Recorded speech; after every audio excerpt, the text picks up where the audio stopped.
Hello दोस्तों, welcome to my YouTube channel science vibe एमलेस। Sir आपके अपने परिवार पर स्वागत करते हैं एक नए टॉपिक्स एक नए लेक्चर के बारे में।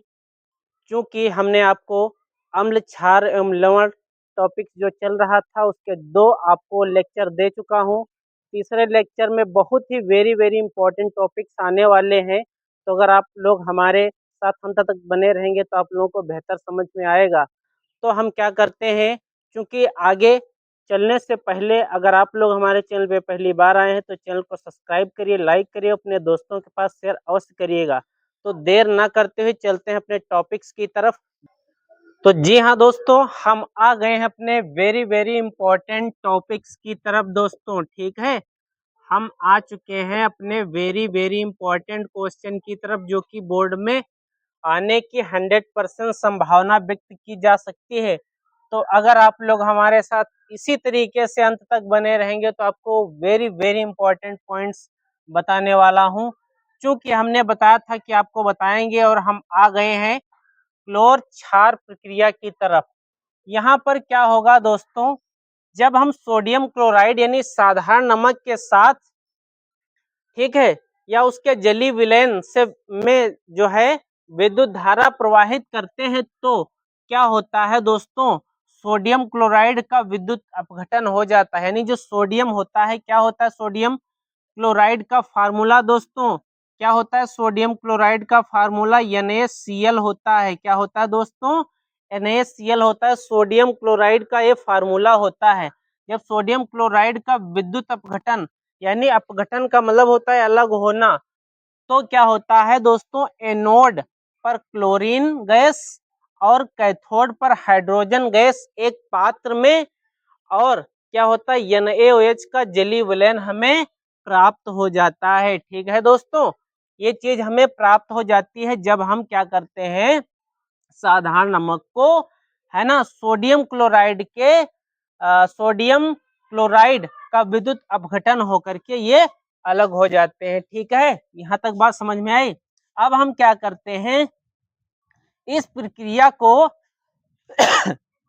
इस प्रक्रिया को क्लोर क्षार प्रक्रिया कहते हैं। ठीक है, क्या कहते हैं, क्लोर क्षार प्रक्रिया कहते हैं। क्योंकि इससे निर्मित उत्पाद क्लोरीन गैस एवं सोडियम हाइड्रोक्साइड हमें प्राप्त हो जाते हैं। ठीक है, यहाँ तक सबको समझ में आ रहा है। तो अब एक्चुअली आप लोग ये कहेंगे कि सर जी ये बताइए कि एनोड क्या होता है और कैथोड क्या होता है। तो उसको हम लोग समझ लेते हैं कि आखिर में एनोड और कैथोड होता क्या है। तो एनोड क्या होता है दोस्तों, एनोड वह इलेक्ट्रोड है। इलेक्ट्रोड का मतलब होता है जब किसी विलयन में जो छड़ी टाइप की डाली जाती है वो ही इलेक्ट्रोड होते हैं। जहां ऑक्सीकरण अभिक्रिया होती है, क्या होती है, ऑक्सीकरण होती है अभिक्रिया। हमने ऑक्सीकरण अभिक्रिया आपको पढ़ाया है। ठीक है, इसमें जो सामग्री का यूज किया जाता है वो ग्रेफाइट या टाइटेनियम से बना होता है। जो ये चीज यूज की जाती है उसमें वो ग्रेफाइट या टाइटेनियम से बनी होती है। क्लियर। प्रक्रिया क्या होगी इसमें, यहाँ पर क्लोराइड क्लोराइड आयन, ठीक है, क्लोराइड आयन अपने इलेक्ट्रॉन खोकर, जब इलेक्ट्रॉन कोई आयन खोता है, ठीक है, तो क्या करता है, खो करके क्लोरीन गैस बना देता है। क्या करता है दोस्तों, क्लोरीन गैस बना देता है। ठीक है मेरी जान। अब हम क्या करेंगे, इसकी जो अभिक्रिया होगी वो क्या होगी, अभिक्रिया होगी यहाँ पे 2Cl। तो ये इलेक्ट्रॉन जब क्या करेगा, जब खो देगा, मतलब अपना इलेक्ट्रॉन खो करके क्या बना देता है, क्लोरीन गैस बना देता है। ठीक है मुन्ना। प्रोडक्शन हमने क्या बताया कि इसका उत्पाद क्या होगा, तो इसका उत्पाद हो जाएगा भैया, हमने आपको बताया था शुरू में ही कि यहाँ पर क्या होता है, उत्पाद में क्लोरीन गैस बन जाती है। ठीक है, क्या होता है दोस्तों, क्लोरीन गैस बन जाती है। क्लियर है। अब क्या होता है, अब कैथोड यहाँ पर देख लीजिएगा दोस्तों। कैथोड क्या होता है कि वह इलेक्ट्रोड होता है जहां पर अपचयन अभिक्रिया होती है। हमने अपचयन और उपचयन भी बताया था। जिन लोगों ने नहीं देखा है वीडियो जा करके देख लीजिएगा। अब सामग्री जो इसमें यूज होने वाली है दोस्तों, सामग्री आमतौर पर स्टील या निकल निकल या स्टील का जो ये होता है बना होता है।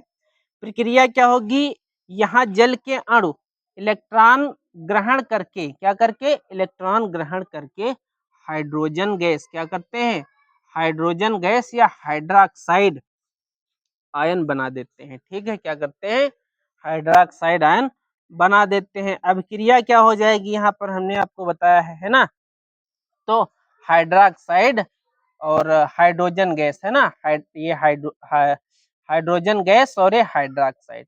ठीक है दोस्तों, यहाँ तक समझ में आ रहा है। प्रोडक्शन मतलब जो इसका प्रोडक्ट क्या होगा, हमने हाइड्रोजन बताया और हाइड्रोक्साइड जो कि OH और NH से बनता है। यहाँ तक दोस्तों क्लियर हो गया। ठीक है मेरी जान, उम्मीद है आप लोगों को समझ में आ रहा होगा। तो अब हम चलते हैं इसके और वेरी वेरी इंपॉर्टेंट पॉइंट की तरफ। इससे पहले कि अगर आप लोग को पसंद आ रहा है तो आप लोग कृपया लाइक जरूर करिएगा। हम चलते हैं अपने नेक्स्ट पॉइंट की तरफ।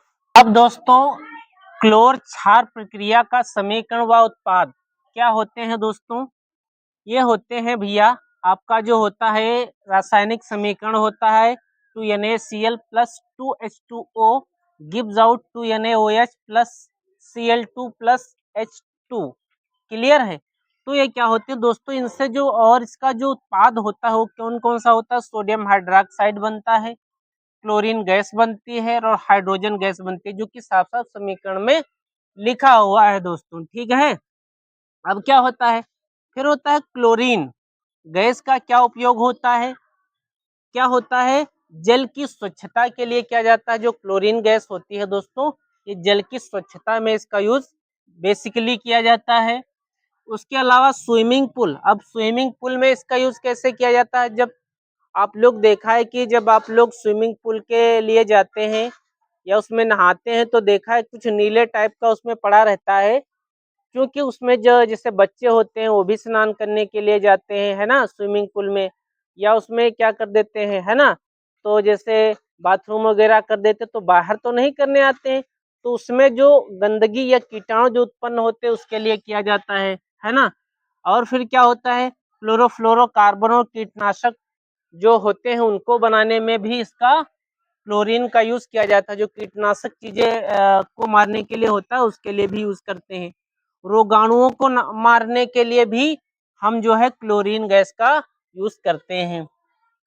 फिर क्या होता है दोस्तों, फिर हाइड्रोजन गैस का यूज क्या होता है, हाइड्रोजन गैस का उपयोग ईंधन बनाने के लिए किया जाता है। जो अनेक प्रकार के फ्यूल बनते हैं, है ना, ज्वलनशील जो होते हैं उसमें हाइड्रोजन का यूज अधिकतर किया जाता है, क्योंकि हाइड्रोजन एक ज्वलनशील गैस है। ठीक है, हाइड्रोजन एक ज्वलनशील गैस है।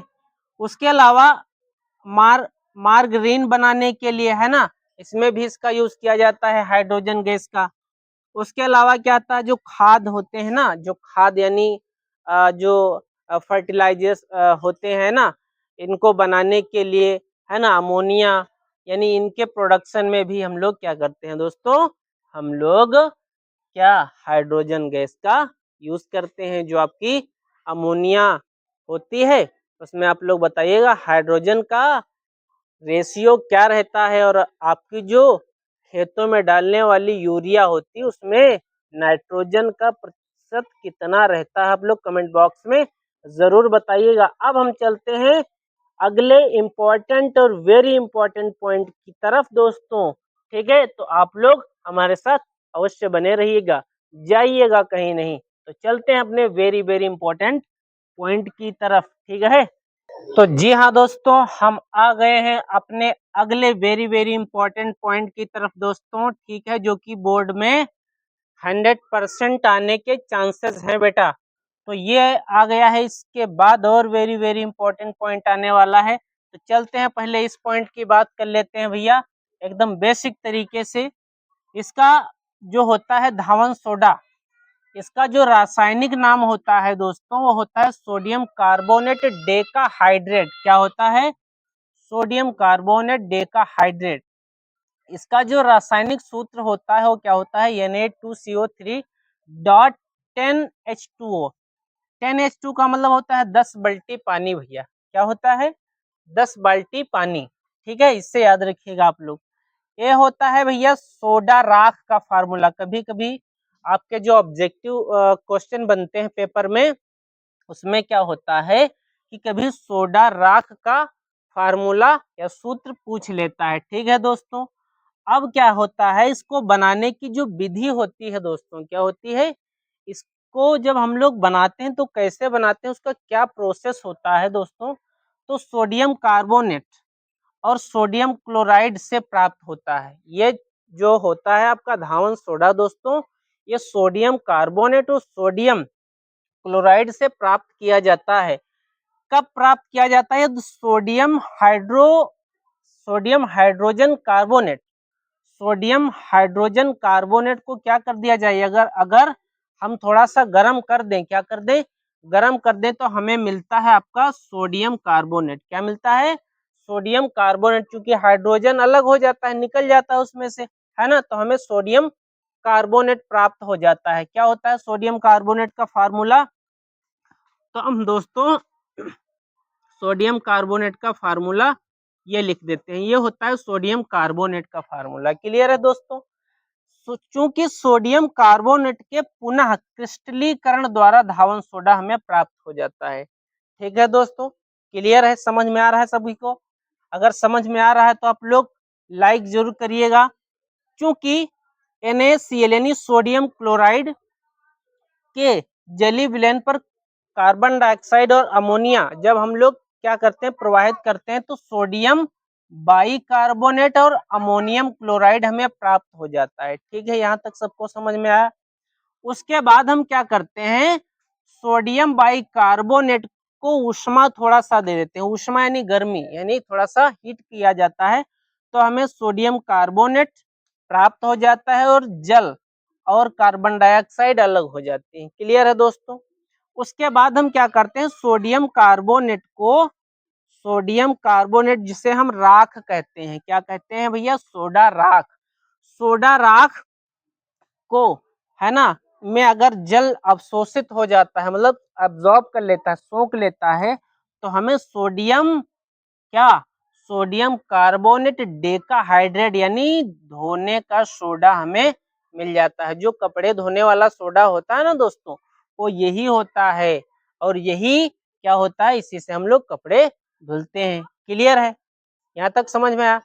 इससे पहले आप लोगों को मैं बताना चाहूंगा कि इसके पहले जब धावन सोडा का पूरा जो है प्रोडक्शन इतना नहीं था पूरी तरीके से, तब क्या होता था, लोग राख यानी जो राबिस टाइप की होती थी, है ना, उसको जो है टीले होते थे, उसको निकाल लेते थे और उससे कपड़ों की धुलाई कर लेते थे। क्योंकि वो जो चीज हुआ करती थी, वो भैया हुआ करती थी सोडा राख। क्या होती थी, सोडा राख, से हम राबिस बोलते हैं। क्या बोलते हैं, राबिस बोला जाता है। ठीक है, गांव समाज की भाषा में उसे। क्लियर है दोस्तों, यहाँ तक उम्मीद है आप लोगों को समझ में आ रहा होगा, तो आप लोग नोट करते रहिएगा। अब हम चलते हैं, इसके जो फिजिकल प्रॉपर्टीज होती है, यानी जो भौतिक गुण होते हैं दोस्तों, वो क्या होते हैं। भौतिक गुण होते हैं वो जो हमें एक्चुअली जो है बाहर से ही दिख जाते हैं कि वो कैसे है ना, उनका उनके प्रॉपर्टीज क्या है। जो धोने का सोडा होता है दोस्तों, एक रंगहीन, सॉरी गंधहीन, मतलब उसमें कोई स्मेल नहीं आती है, सफेद होता है ना, क्रिस्टली, मतलब छोटे छोटे कण टाइप के रहते हैं। क्लियर है दोस्तों, यहाँ तक समझ में आया। ओके, अब हम क्या करेंगे, नेक्स्ट पॉइंट कहता है कि यह जल में विलय है। भाई अगर जो सोडा होता है, जिसे आप लोग धोने का सोडा कहते हैं, वो जल में आसानी से घुल जाता है, और घुल घुल करके क्या करता है, जब हम पानी में डालते हैं किसको, धोने वाले सोडा को, तो देखा है थोड़ा सा गर्मी टाइप की निकलती है ना। चाहे आप टब में डालिएगा उसको, बल्टी प्लास्टिक की जो होती है उसमें डालिएगा, तो थोड़ी सी ऊष्मा हमें प्रोवाइड करता है, देता है। क्लियर है दोस्तों। और उसके बाद क्या होता है, इसे शुष्क शुष्क वायु में रखने से क्रिस्टलन जल के अणु निकल जाते हैं। जब हम इसे शुष्क यानी ज्यादा गर्मी में रखते हैं, तो दोस्तों क्या होता है कि इसके जो जल के अणु होते हैं, यानी जो उसमें नमी होती है, वो निकल जाती है, नमी उसकी कम हो जाती है। ठीक है, क्लियर है दोस्तों, यहाँ तक उम्मीद है आप लोगों को समझ में आया होगा। अब हम क्या करते हैं, इसके जो केमिकल प्रॉपर्टीज होते हैं, इसके जो रासायनिक गुण होते हैं दोस्तों, वो क्या होते हैं।